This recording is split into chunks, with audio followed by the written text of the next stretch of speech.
That's great. That's right. You're going to let other people With the talk ends? today or no? No. I feel like this is for Eric and I. You guys are here. Whenever you're Can ready. Tony talk or no? That's okay. This is Andrew's show now. Now it's mine. Okay. What are we doing? We're doing mixed. Here's just mixed, happened. yeah. Here's my pivot. It'd be cool if he does a second podcast because I can't live like this. We do whatever you need. See? We've all. I love the banter on this podcast.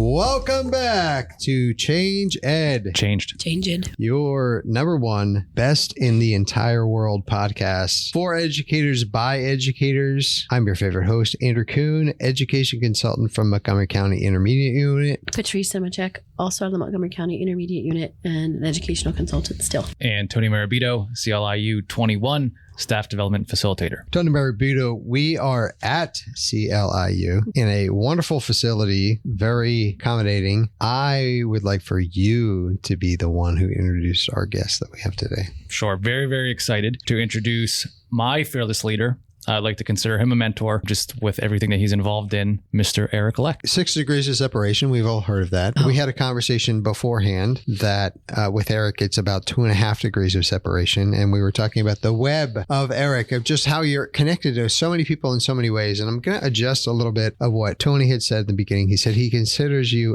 to be a mentor. And I think what he meant was he's considering whether or not you should be a mentor. So I'm wondering if for the Change Ed audience, you could actually share what you do. What were you doing 12 years ago that got you so into PAIMS? Your leadership style is very much, and I think your best attribute is to be able to listen and then digest that and then help us, almost empower us to like go take an idea and just run with it. So this service, this leadership style, I feel like this has been around for a while, but where does that start? Where was your educational start, your background, or what inspired you to do what you're doing? I've been doing a lot of thinking about this, particularly because, and now I'm going to do my self-brag, my high school invited me to come back and be a graduation speaker this year. So I'm starting to think about like, what do I want to say? Like, what's important here? And it makes me think about what led me to where I am now. And it goes back, and I can kind of pinpoint a few pieces. I've had obviously pivotal teachers. You know, anybody in education will always talk about pivotal teachers, people that just inspired me to want to continue learning and be a learner in many ways. But also I saw how that impacted me, and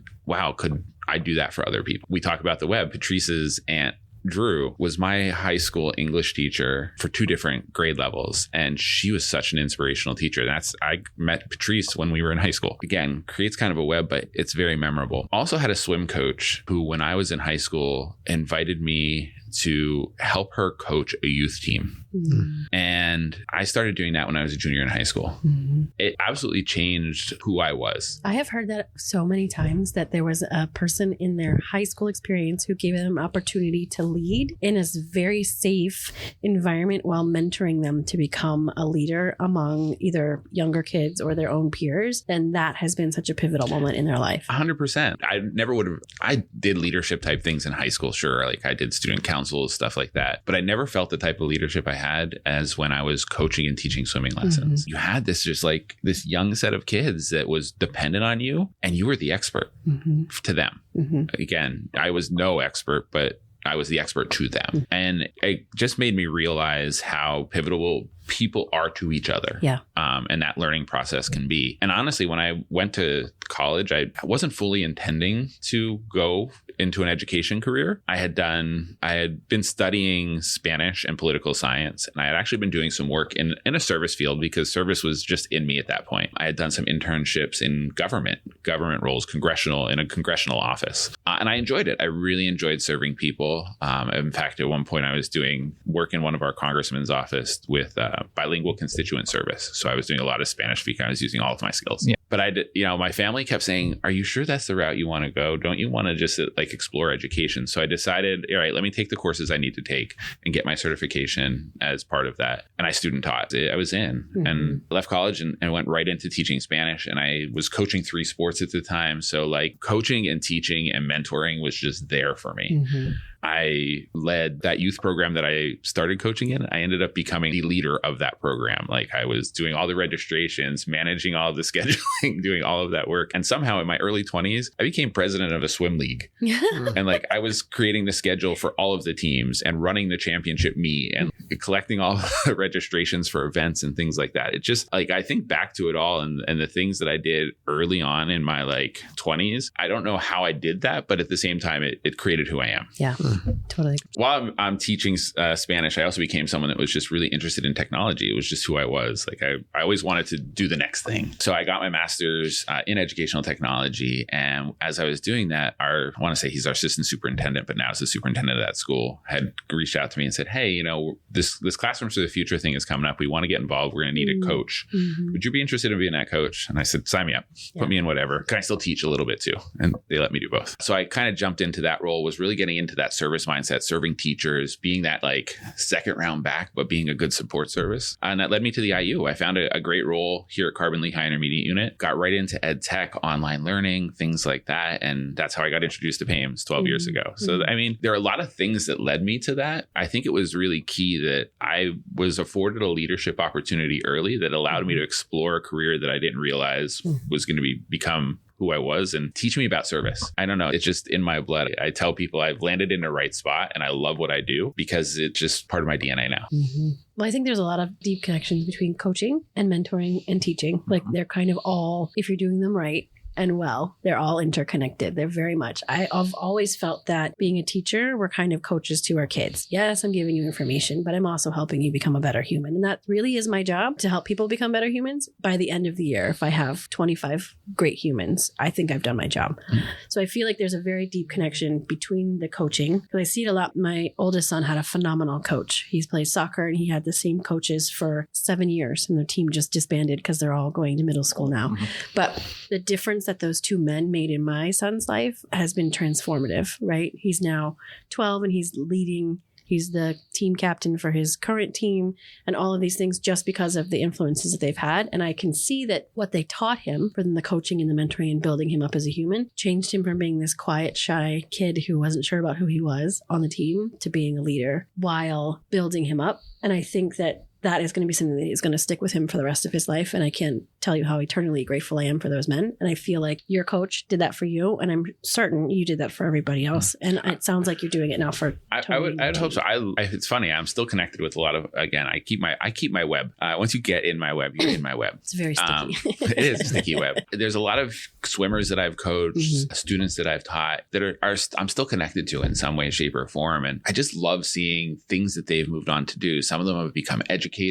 Some of them are, parents now, but are also coaching and have reached out to say, oh my gosh, how did you do this? It's just really interesting to see that. And I love when I see it happening. I love when I see people that are just following that passion. They're kind of moving things forward. There's this little quote that I love. I've loved it forever. And it definitely speaks well to what I guess it's kind of my leadership style is: don't settle for a spark, light a fire instead. And it just sticks with me all the time because, I think about that when a member of my team comes to me with an idea. I don't want to tell them how to do the idea. Right. I want to kind of fan it. I want to fan that flame. Right. I want it to keep moving because I want them to own it. Yeah. And be the supporter of it. So that sticks in my head. It's just an important piece to me. I bring you some outrageous ideas. And the coolest part is that it's never a no. It's always, okay, let's talk this out. Like sometimes I can't verbalize what's going on up here. And 5 minutes with Eric, not only do I verbalize, but I have a plan on how to attack it. Yeah. So that's a huge thing that I haven't really had in too many other places. I would agree. Yeah. And nobody's plan's the same. That's the other neat thing about if you really embrace coaching,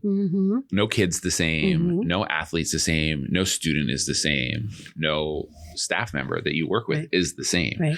So the way that they approach it, you have to be willing to help move that forward without impeding your own on top of it. So I think that's an important component of it. And I'm blessed to have awesome staff members that have drive, are willing to take things on and willing to take feedback and kind of run with things. So, it makes the job easy as a leader. And nothing snuffs out a fire faster than a no. Yeah. Right? If your immediate response is no, then I'm not going to feel comfortable to come to you with other things. And even if it's let's think about it, and come back to it. And maybe it is a no eventually, but allowing people to get to their own no is significantly more powerful than just immediately saying, yeah, no, that's not going to work. And going off your idea of the spark and what you were just saying, Patrice, it makes me think when you're trying to start a fire and you have that spark, you blow air onto it. You need other things to get it to go, or you're pouring water onto it, which kills. There's no fire at all. So I love this fire analogy that we're going with. And the other thing I was thinking of that I wrote down, and I also did write down how you said, don't settle for a spark, light a fire instead. I wrote that down. But right before that, and this is why I'm saying it, I wrote down that it's all about pathways to opportunities. And I wrote down ignite pathways. And then you talked about a spark. I'm like, yes, I'm in the web. I'm thinking like Eric. I'm in the web. But where I want to go with that is that what you were talking about with this teacher was that the teacher just created the pathway. Like you actually decided to step into the pathway, but as educators, we're always trying to provide different pathways. And here's an opening. No, okay, that's your choice. And we talk about it a lot. Where even in our role now, by saying no, we're shutting it down. Yeah. We've cut off that pathway instead of saying, let's explore it. Maybe it'll lead to other pathways, or we can just try to find a way to get back onto this pathway if that doesn't work. But we can always steer and direct the pathway, but a no shuts it down. Right. I mean, again, we'll go back to the fire analogy. You kind of started to hit on some of the things. You need those other pieces. You need the oxygen. You need fuel. And okay, so if there's a spark there, let's see, do we have enough fuel to really get a fire to burn? What's that oxygen element that fire might need to actually survive? Or maybe we don't have enough fuel. Maybe we don't have the right components to really turn it into a fire. But don't just throw the water on the spark. Right. Let's see what could happen. Right. Could we turn this into something that's viable, that could be useful to us? Or do we have to move on beyond it and find the next spark, find the next thing that's going to inspire us and move us forward and allow us to grow and allow us to serve others? That's like a mic drop. Boop, and we're done. Welcome back. No, it's I really like. I've been in a very reflective state, like I said, just because of what's coming for me, and this concept has been kind of it's been igniting in my head, and what it means and how I can share that with others. And so, if that's a message that people take it, run with it, use it. Think about when you're talking to others, and again, whether it's students, whether it's peers, whether it's athletes that you're coaching, whoever. There's no reason to stomp on people's spark. There's no reason to turn that off. Give it an opportunity. There's no positive benefit for shutting it down. There's none. I think you just found your graduation speech with everything you just said about that. Add fuel to it, right? Like, what do we do? Let's see where it goes. Yeah. And like I said, there's always something that goes with it. If you think about any point in your life, whether it be high school, whether it be college, whether it be your current profession, there's always something that's going to kind of inspire you, right? That's that initial spark, right? That inspiration is the initial spark, but it's what comes next. It's the nurturing of it. It's the, how do you add to it? How do you feed it what it needs to grow into something bigger or evolve or change or whatever it needs to be that thing that drives you and really makes you move forward. All we ask for is 25% creative licensing on this whole idea. Here's the funny part. I constantly go around trying to figure out, where did this quote come from? And I can never find a perfect credit for that quote. But again, it's one I found years ago. And when I was a teacher. And it just always has stuck with me. Maybe it was one of those posters. And it was a cat poster somewhere. And here's the funny part. I have one tattoo on me, and it is a tattoo of water. Yet my inspiration comes from fire. So there's something there that's also there's a yin yang thing there about being balanced. Piggybacking off of the whole fire analogy, working in steels and then just working with teachers in general over the last few years. I know you know this. A lot of burnout is starting to happen. Yeah. And humble brag for Eric, since he won't do it himself. He's involved in so much here. Like literally every department calls him. And then all the other ancillary items that you do for here. So how do you avoid that burnout? And what do you say to teachers that are like, this is just too hard? There's too much. I have to do too much. I think my message is, and I just started to talk a little bit about it, is there has to be a balance. Yeah. There are times when you have to shut off. Yeah. And so, and there are days when I have a very difficult time separating my home life from my work life. But I make a very concerted effort to do so. And when I'm in that home life, I'm in that home life.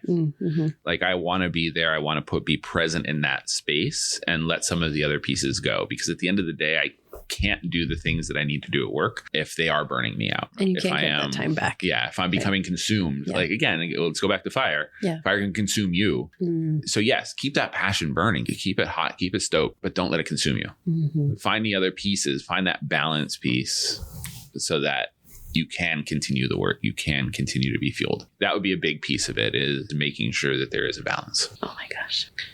So many inspirational, quotable moments today. That's all I got. I threw my. I hope I'm more than just a few quotes, though. Of course, you're more than a few quotes. Oh my goodness! But they're all like, I want to make multiple cat posters now with Eric quotes. Eric quotes. Eric's Quotes web of is so Eric's. shallow; it's just quotes everywhere. There we go. I just have the quotes. No, not the quote. You're No, but saying the quotes. I'm not saying. But there that. are pieces to it. Like there, and again, none of it's rocket science. It isn't. It's- However, I would like to say that it's probably more intuitive for some people, Mhm. and I feel like if you weren't who you were, this type of leadership probably wouldn't work. Mhm. You can't force your style on someone who doesn't naturally think that way. I absolutely agree. So with I that. think that yes, it isn't rocket science to you because it is naturally just who you are. Even this is going to sound really weird. As a ninth grader, I was like, "This is like the nicest man I've ever met." Like it's crazy, right? Like How far are you falling? no, but I could tell like the whole group of people. Like I could tell you just were naturally like you talked to me, and I was a very shy kind of person. Not, and my aunt is a force to be reckoned with. Like She there is was. no, there is no. I can testify to that. Yeah, there is no getting around that my aunt is a force. And so here I come into this space, and you were one of the first people to walk up to me and be like, obvious from the beginning that that's just who you are as a human. So I think that, yes, it's not rocket science, but it's also not intuitive to other people. Right. I agree. Like there are certain things, and I pointed out there are things that changed who I was, Yeah. and kind of changed my DNA a little bit. Yeah. And that led me into service and just valuing service in many ways. Whether it be at work, whether it be at home. I mean, my current thing right now is my son is a swimmer, takes after dad. Mm-hmm. I'm excited about that, but at the same time terrified. This summer, this pool that he was swimming at, there was a team that was borrowing the pool. And so he was part of that team. Well, their pool got fixed, so they're going back. And so a group of parents got together and said, well, if the pool's great for his team, let's create a team. So now I'm serving that team and helping them get started and turning it into a Nice. legitimate, verifiable team. That's So awesome. I want to serve my community. I want to serve schools. I want to serve students. And heck, even my balance when I get home Mm-hmm. is balancing into how am I serving people? Mm-hmm. Mm-hmm. Again, I just think it's part of who you are. Yep.